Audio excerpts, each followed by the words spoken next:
Paul James here, and in this video, you're going to learn how to land clients using nothing but cold email.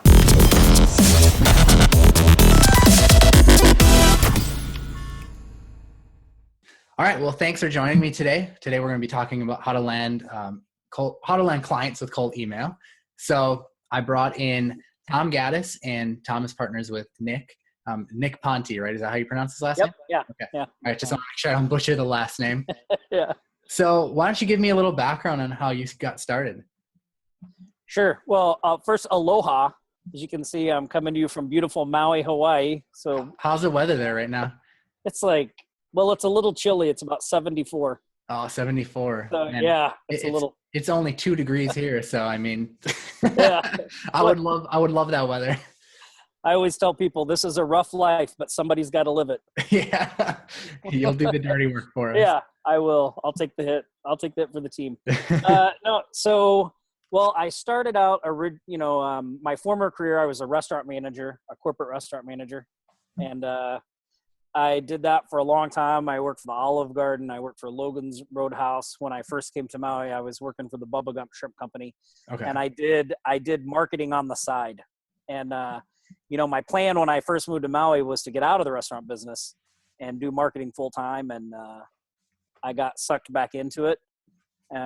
But once I was here for like the first year, I was like, man, this is just not what I want to do. I don't want to spend all my time at this restaurant. And so I left and got into online marketing and tried a bunch of stuff, and none of it worked. And then kind of, I found one thing that worked and just started to build on that. And, now I've been here a little over 6.5 years. And I met up with Nick a few years ago, and we started, we were having can be kind of a lonely business, and you're dealing with all these problems, and it's like, nobody understands. And so Nick was dealing with the same stuff, and we started, partnering up and bouncing ideas off each other. And then we just started working for clients together. And we were we bought a lot of products and stuff when we were trying to figure things out in the beginning.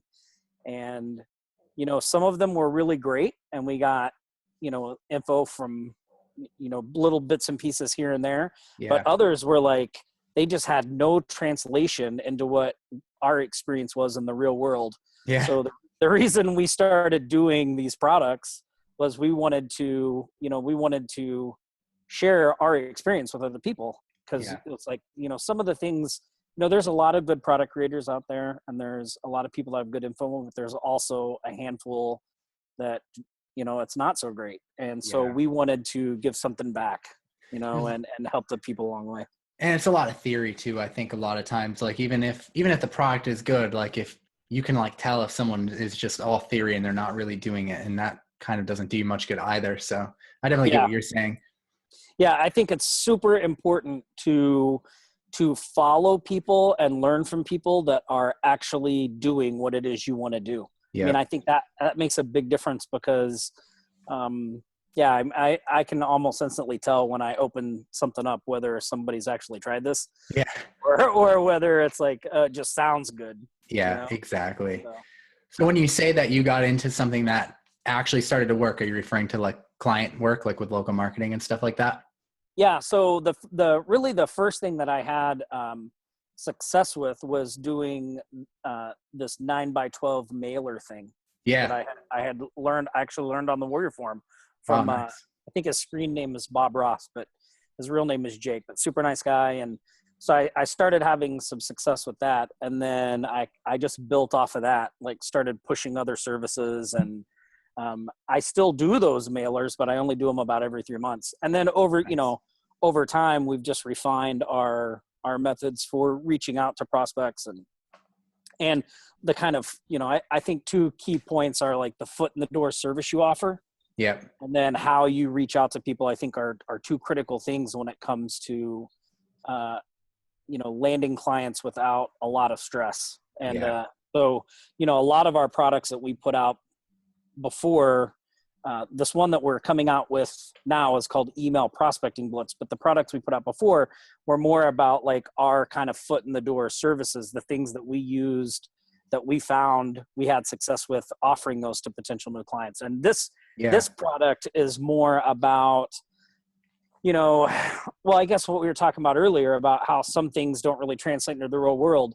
Email marketing, I thought, was one of those things. Like, I tried a lot of email marketing stuff that people put out there, and buying software and scraping emails and then these what seemed to me like they would be good templates to bring clients on, and we just didn't really have a lot of success with that.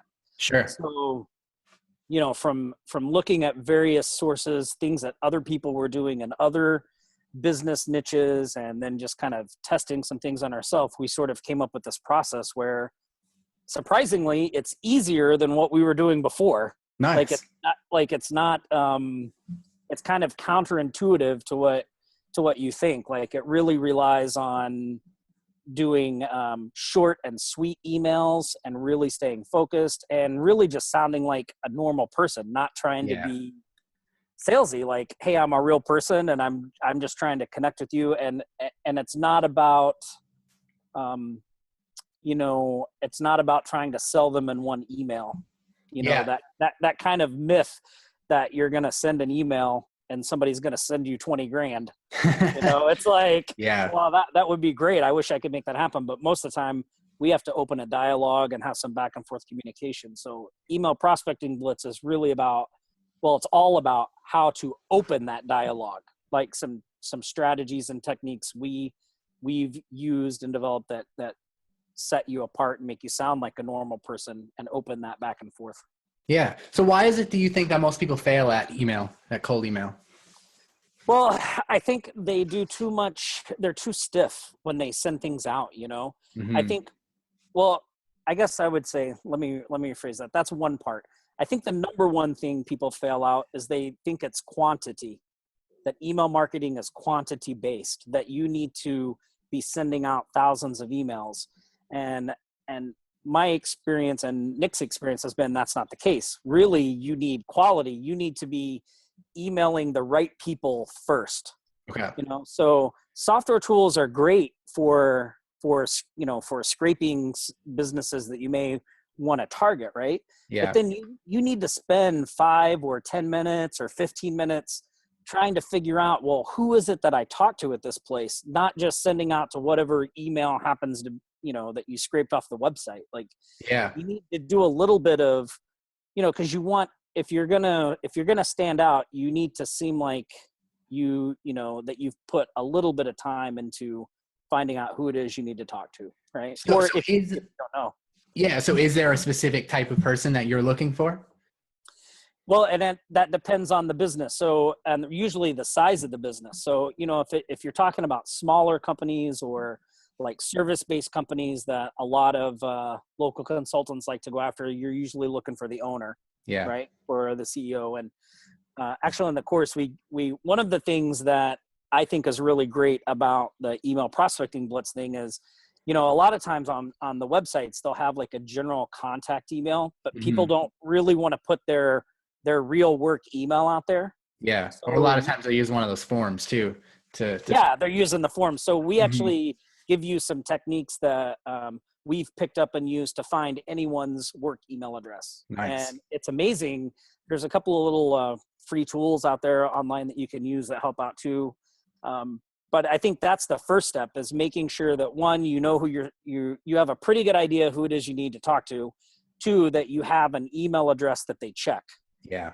That it's going to get to them. Those are 2 areas where I think a lot of people miss the boat. And you don't have to rely on quantity when you're, one of our big things we harp on. Yeah, it's about quality. And you need to be talking to the decision makers. Like, I think a lot of people go through this process where they get a lead, they send an email, and in the email they attach like sales materials. They try to do the whole deal right there, and that in today's, digital landscape, that doesn't work because people are busy. Their email box is already packed with people they already know, their boss, their fellow employees, vendors they already have relationships with. Yeah, they don't have time for it. Yeah, and they're probably not going to read all that stuff anyway. So, instead of doing what most people do, which is like try to make the sale, or if somebody contacts you back, immediately wanting to do a presentation or send them a proposal, like Nick and I wasted a lot of time with that stuff in the beginning. Like if we'd send out some emails and somebody would answer, like, I want more info, we were like kids in a candy store. Like we'd spend days, oh, let's do a proposal. Let's get this together. Yeah. And like, you know, none of those people turned into clients because we were just like, once somebody has all the information about what you do, they don't have any reason to respond. Mm-hmm. And also too, everything we were doing was really cookie cutter. Like we really didn't have an understanding of what their real problem was or where they were at, or even if they were really interested. So one of my little sayings that I like to keep in mind when it comes to prospecting is that all people are suspect until proven prospects. And that, yeah. And I like that. Yeah. Well, that means like when somebody calls you, you don't just immediately think this is going to be a deal. Like I'm skeptical. Like, well, why'd you call me? Well, what is it you're looking for? Who else are you talking to? You know, I like that. How interested are they? Right. Before we start going down this road that is going to take my time and their time, you know, let's make sure there's a path to where we want to go. You know? So what do you think someone can do? Like, what's the best thing they could do to stand out from the crowd with, you know, with all the noise and people sending a lot of emails and they're already full of, you know, people they already know in their email inbox? What can someone do to stand out from the crowd from all of that? Well, I think, you know, the first thing you can do is really try to be genuine, like genuinely want to help, like try to, you know, portray a genuineness to help and believe in what you're offering, you know, believe that the service you're providing and the thing you're offering is of value. Like you're not just reaching out to this person. I mean, the only reason you're reaching out to them is because you feel like what you have can help them. Yeah. Right. So that's the first step. And then I think really just taking some lessons from when it comes to subject lines and the emails themselves, like, you know, borrowing some things from copywriters and like making sure that your subject lines are specific. Like they tell the person why you're emailing them, gives them some kind of a benefit. Do you feel like the subject line is one of the most important parts in the equation? Well, yes and no. You know, all of the parts kind of work together. But to me, the subject line is just like if you hear copywriters talk about a sales page, how they say the headline, the only job is to get you to read the next line, right? Yeah. So the subject line, its whole focus is to just get somebody to open the email. Yeah. That's what we want them to do. We want them to open the email. So a subject line is important in that you need to get somebody to open the email. Yeah. And I think you need to do it without being, I think people do themselves a disservice when they try to be tricky. Yeah, because then they're deceiving the person before they even get started with them, kind of setting things off on the wrong foot. Yeah, and they know, you know, the person opens and it just leaves kind of a funny feeling, I think. And so I think you want to be upfront and about your subject lines and you know, show that you can provide value to something. That the other big thing to, I think, always remember in any kind of prospecting is what's in it for them, right? Yeah. Prospecting isn't about me. It's not about me, the consultant. It's about what's in it for them, you know? Yep. So anyway, so I think the subject line is really important for that. And we have kind of a simple formula inside the training that just works. I mean, if you follow the formula, your chances will be better. Right. Yeah. And then I think after you know, once you send your emails, I think another area where people struggle is follow-up. Like finding that balance, because we tend to send out emails and when nobody responds, I know I do. I always start thinking, oh, they didn't like it. They're not interested. Like I make all this stuff up in my head of what's going on when maybe the person was just busy. What's your take on email tracking? You know, as long as we're talking about follow-up, do you guys use anything like that? Absolutely. Like I 100% believe in email tracking. Yeah. You know, I used to get so frustrated because you would send, especially when you're not just when you're sending out initial emails, but if you send out a proposal and then like the client goes dark and you never hear from them again. And you're like just sitting there. Did they get my email? Did they open it? Like that drove me crazy. So I finally started using email tracking and nice. I freaking love it. I do too. And it's the best thing. And what's so funny, there was a product that I had purchased, and this is how I used email tracking just kind of on a personal note. But you can do this in prospecting too. Is the guy I had sent in a support, and he never answered me, but I saw he was opening my emails. Oh man. So I sent him, like, the fourth email I sent him was like, hey, I see that you've opened all 3 of my emails, but you haven't answered my question. Yeah. What's up? You know, and like the guy answered me right away. That's funny. And that's actually something you can translate into prospecting, because if you have a prospect that's opening emails, but they're not answering, you can shoot off an email and be like, hey, I don't want this to come across as creepy, but I use email tracking and I see that you're opening my emails. So I'm just trying to figure out, are you interested? Or, you know, like, because there's a reason they're looking, right? And so sometimes that can, like, kind of break that ice and be like, hey. But most of the time when people find out I use email tracking, they want to know where they can get it to. Oh, really? That's interesting. Yeah, because, you know, everybody I think deals with that. Have they got the message, especially in work? Yeah. You know? Cool. So at what point do you think you would move on when you don't get a response from someone? Would it be after you've kind of sent that, hey, I'm using the email tracking, and if they still don't respond, is it like, let's move on? And yeah, I mean, I think you need to judge, are they opening your messages? Are they not opening your messages? You know, after a few months, I think you can, you know, the person's not responding. I think there is a point, and you just kind of have to figure this out for your own prospecting flow. And it's also, how bad do you want them as a client? Or how bad do you want that relationship too, right? But I think, you know, after 2 months or 3 months, usually what I'll do is, if they're, maybe I don't know if they're opening the emails or not, before I go to the, hey, I can see you're opening my emails, I'll usually send them something and say, you know, hey, look, I've been reaching out to you for the past 2 months and I haven't heard anything. Usually when I don't hear back, that means somebody's too busy or they're not interested. Yeah. I'm just trying to figure out which of those it is. So can you either email me back if you're interested, or email me back and let me know that I can close your file? Yep. And so, you know, sometimes people will email you back and say, yeah, close my file, which allows you to email them again and say, hey, I appreciate you getting back to me. I'm going to close your file. Do you mind answering a quick question for me? What is it about this that doesn't seem like it's a good fit for us to work together? Oh, that's a good one. Because now you can get some intelligence back, right? Like, yeah. Hey, well, maybe there was something in your email, maybe they didn't understand the value, but sometimes that can lead to opening up the dialogue that you want, and you may end up getting them as a client, but it also helps you in the next people you're emailing, you can kind of, you know, streamline your message, sharpen it up. Yeah, you're leveraging mistakes that you maybe made that you can correct and use as a turning point. Yep. So yeah. What services do you think are viable for email marketing, for cold email? Are there any like specific things that you think wouldn't work or that work really well for local marketers? Yeah, I think some things are, you know, some things might be more of a challenge than others.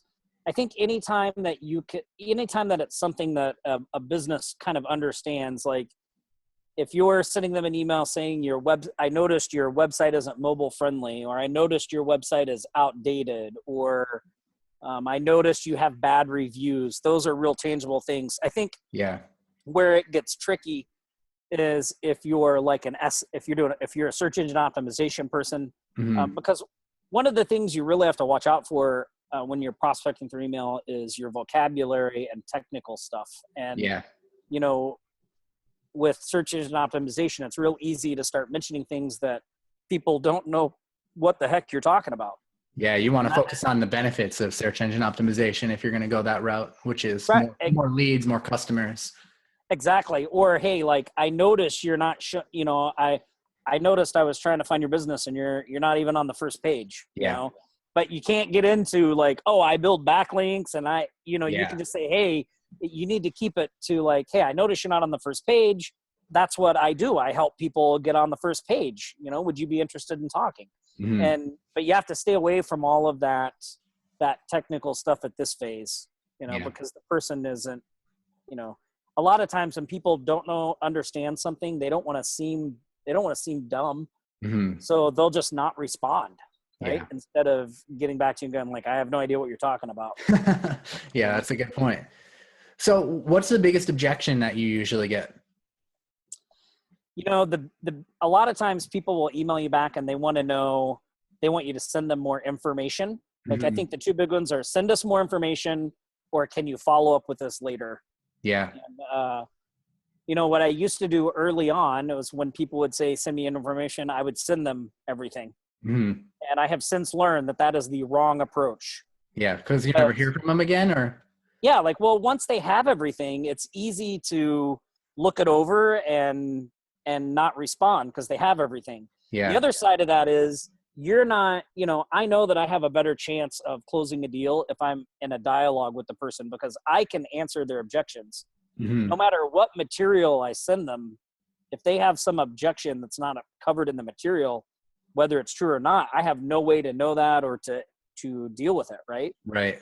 So I find it's better to have that dialogue where I can answer, but you know, not everybody, you don't, when you send, and sometimes people are just trying to gather information, like they're looking at multiple people to do something. And, you know, I always try to like push back and say, oh, well, what kind of information do you want? Like, hey, I'd be happy to send more info. What specifically do you want?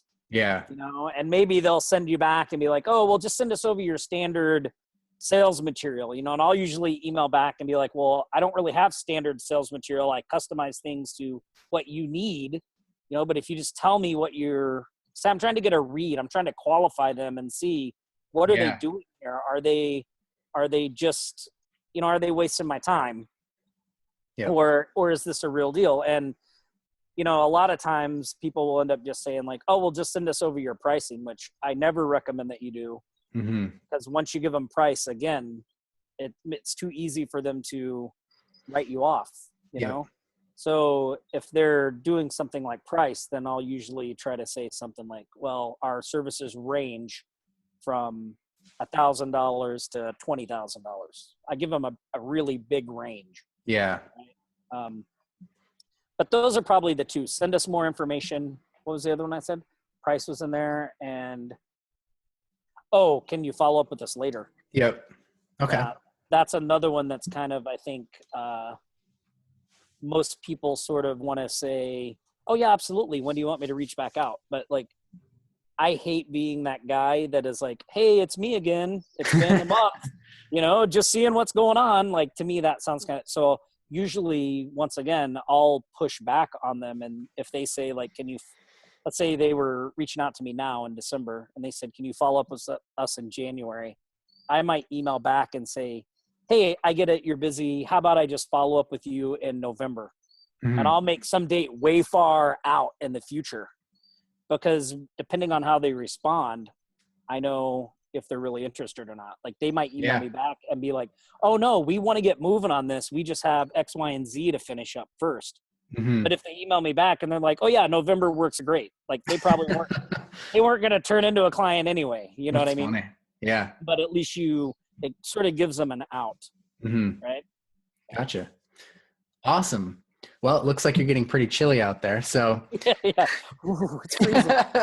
Why don't you tell everyone, you know, exactly the details with email prospecting Blitz and, you know, what the price is and what the deals are, that kind of thing. Sure. So email prospecting Blitz, it's a membership area with videos. We cover kind of a lot of the stuff that I talked about with you.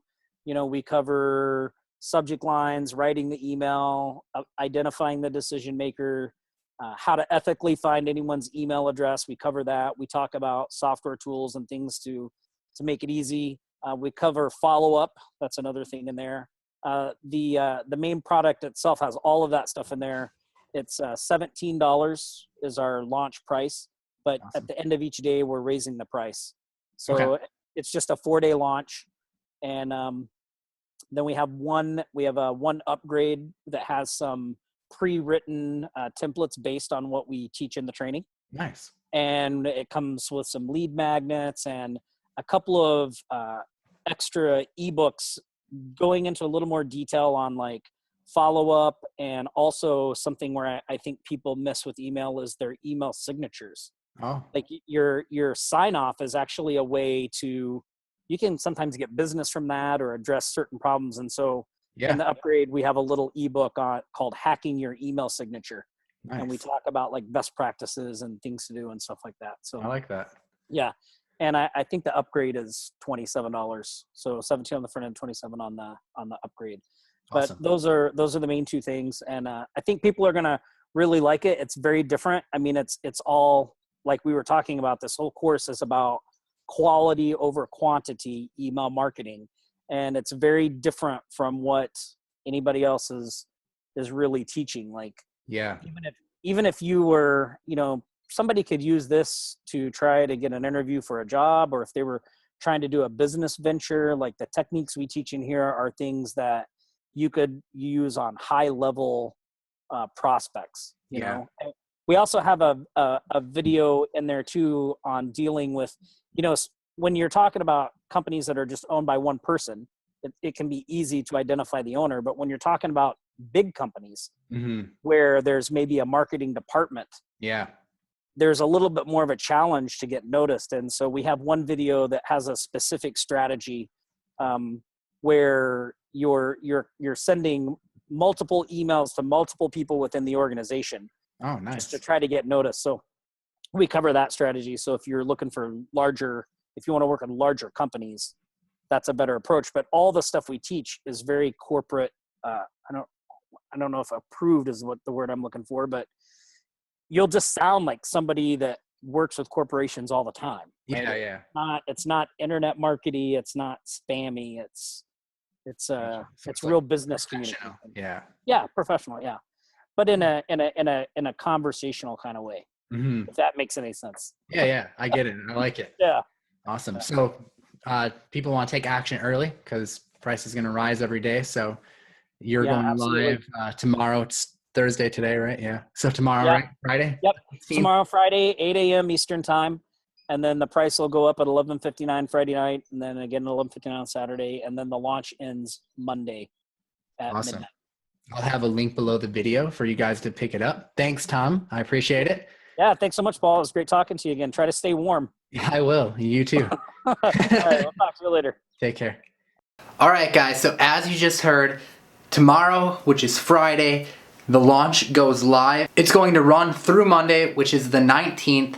And the earlier you act, the better, because price rises every day. I want to give a big shout out to Tom and Nick. Thanks for coming on the channel today and giving tons of value. Don't forget to like, comment, and subscribe to this video. And I look forward to seeing you guys in the next one.